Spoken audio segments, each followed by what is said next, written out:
Bandwidth. Next topic. यार ये जो डेफिनेशन लिखवा रहा हूँ ना, सच्ची में बहुत इंपॉर्टेंट है, पढ़ ही लेना। The frequency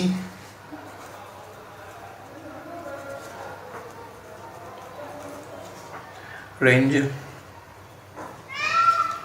over which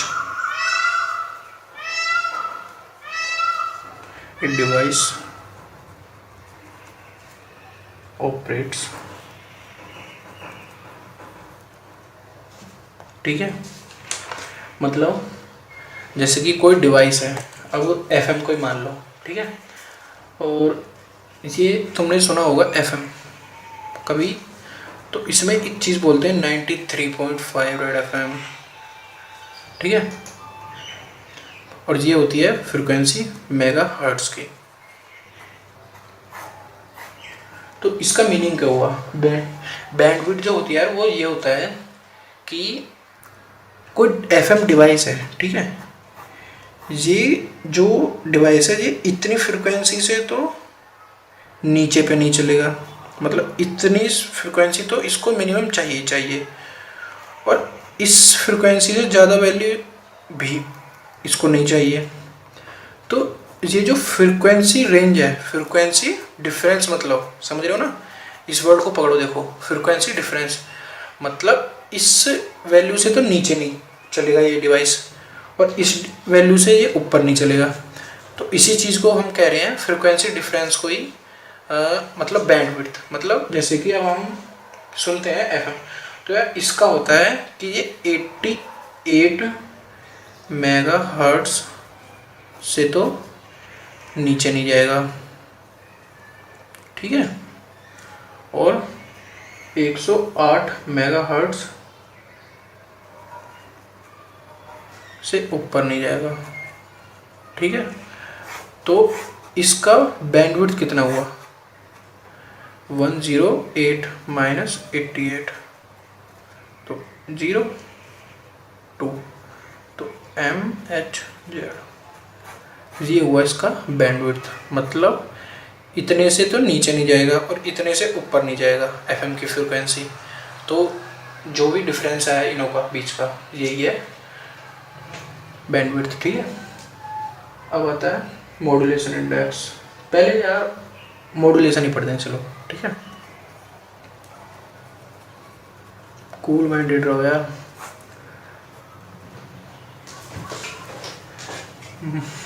Modulation is a process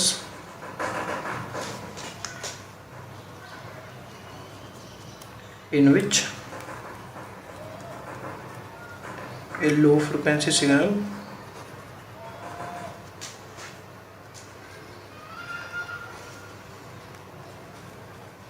is superposed on high frequency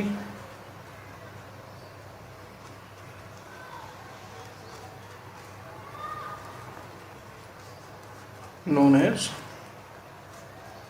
modulation। देखो इसका मीनिंग क्या हुआ, मतलब अब हमको यहाँ से यहाँ तक कोई इन्फॉर्मेशन भेजनी है, ठीक है, तो हम एक यार सिग्नल है, ठीक है, वो बहुत ही मतलब छोटी फ्रिक्वेंसी का है, ठीक है, तो वो थोड़ी सी दूर जाकर रुक जाएगा, ठीक है, तो उसका यार एटोनेशन तो आप समझ चुके हो ना, मतलब बहुत ज़्यादा हो जाएगा कि वो सिग्नल यहाँ से कुल यहाँ तक ही पहुँच पाएगा और अपनी सारी स्ट्रेंथ लॉस कर देगा, ठीक है। तो वो सिग्नल यार हमको यहाँ पे पहुँचाना ज़रूरी है, तो वो पहुँच ही नहीं पाएगा। तो अब हमको कोई ऐसा मेथड ढूंढना पड़ा जिसमें कि हम इस सिग्नल को काफ़ी दूर तक पहुँचा पाएँ, ठीक है, और जो काफ़ी दूर तक पहुँच पाएगा वो क्या पहुँच पाएगा, एक हाई फ्रिक्वेंसी सिग्नल, ठीक है। तो यार अब हम जो सिग्नल है उसकी तो फ्रिक्वेंसी इंक्रीज नहीं कर सकते, ठीक है, तो हम करते क्या है कि एक हाई फ्रिक्वेंसी कैरियर वेव होती है, हाई फ्रिक्वेंसी, उसके साथ हम इस लो फ्रिक्वेंसी सिग्नल को सुपरपोज करा देते हैं, ठीक है। मत सुपरपोज मतलब मिक्स करा देते हैं।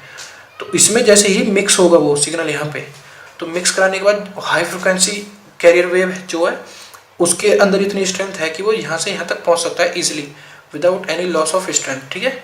तो इसी में हम मेथड में जो इस पूरी मेथड को हम बोला जा रहा है मॉड्यूलेशन, मतलब एक लो फ्रिक्वेंसी सिग्नल को एक हाई फ्रिक्वेंसी कैरियर वेव के ऊपर हम उसको सुपरपोज करा के काफ़ी दूर तक उसको भेज देंगे, तो उसी को हम कह देंगे मॉड्यूलेशन, ठीक है। अब होता है demodulation.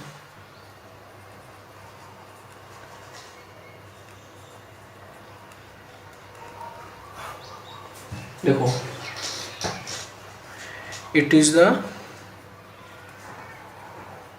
Reverse process of modulation in which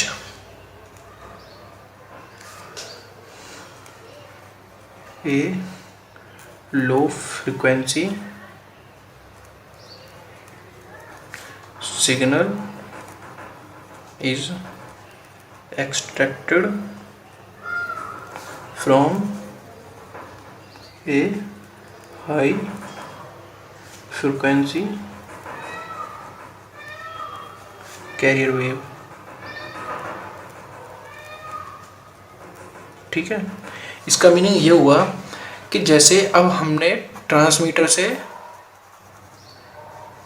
receiver तक इंफॉर्मेशन पहुंचा तो दी, ठीक है, एक हाई फ्रिक्वेंसी कैरियर वेव पर low frequency carrier wave signal को सुपरपोज कराकर, ठीक है, समझ में आ रहा है यहाँ तक। उसके बाद में यहाँ पे जो है एक डिवाइस फिट करा देंगे हम, तो उसका काम क्या हुआ, उसका काम ये होगा कि ध्यान से सुनना कि जो हाई फ्रिक्वेंसी कैरियर वेव है ना, उसमें वो मिक्स हुआ है सिग्नल यहाँ पर, तो उसमें से उस इंफॉर्मेशन को एक्सट्रैक्ट करना है उसको सिग्नल को, ठीक है, उस हाई फ्रिक्वेंसी कैरियर वेव में से।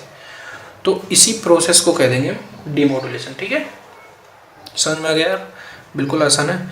उसमें हम लो फ्रिक्वेंसी सिग्नल को हाई फ्रिक्वेंसी सिग्नल के ऊपर सुपरपोज करा रहे थे, और इसमें से हम यहाँ पे उसी इंफॉर्मेशन को एक्सट्रैक्ट कर रहे हैं जो हमने उसमें मिक्स किया था, ठीक है। अब आता है यहाँ पे रिपीटर।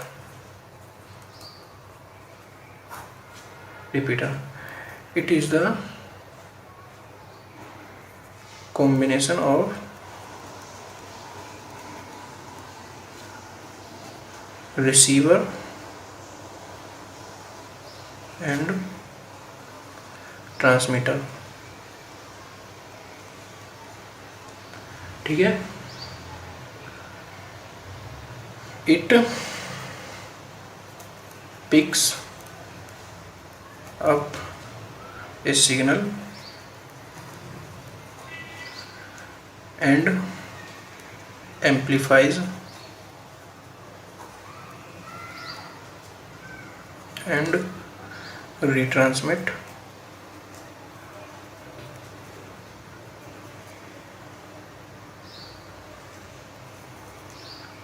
retransmitted, है ना। और it is use to increase the range of a signal. देखो, इसका ध्यान से सुनना मीनिंग। रिपीटर यार ऐसा होता है कि अब चलो तुम्हें एक प्रैक्टिकली एग्जांपल से समझाता हूँ, ठीक है, जो आजकल की लाइफ में होता भी है।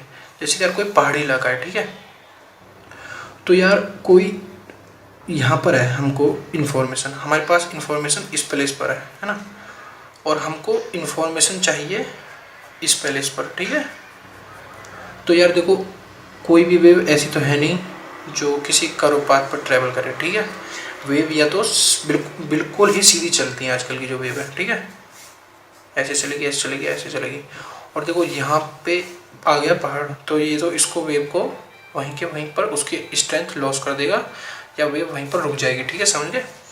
तो देखो होता क्या है रिपीटर्स का काम। एक रिपीटर हमने यहाँ पे इंस्टॉल कर दिया, ठीक है, एक रिपीटर यहाँ पे इंस्टॉल कर दिया, एक रिपीटर हमने यहाँ पे इंस्टॉल कर दिया, है ना।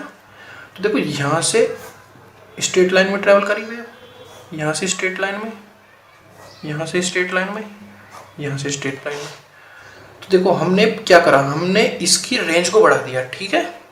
सिग्नल यहाँ तक पहुँच पा रहा था सफिशिएंट स्ट्रेंथ के साथ, लेकिन अब वो यहाँ तक पहुँच पा रहा है तो किसकी हेल्प से, ये किस चीज़ का वर्क कर रहे हैं, ये एक रिपीटर का वर्क कर रहे हैं कि सिग्नल को रिसीव करते हैं, है ना, और ट्रांसमिट करने से पहले, पिछले वाली वीडियो में पढ़ी, ट्रांसमिट करने से पहले उसके सिग्नल को थोड़ा एम्पलीफाई कर देते हैं। जैसे कि वो सिग्नल जैसे यहाँ पर मिलेगा हमको, तो उसकी स्ट्रेंथ थोड़ी सी तो लॉस होगी, तो वो दोबारा उसको एम्पलीफाई करेगा और रीट्रांसमिट कर देगा दूसरे रिपीटर के पास। प्रोसेस।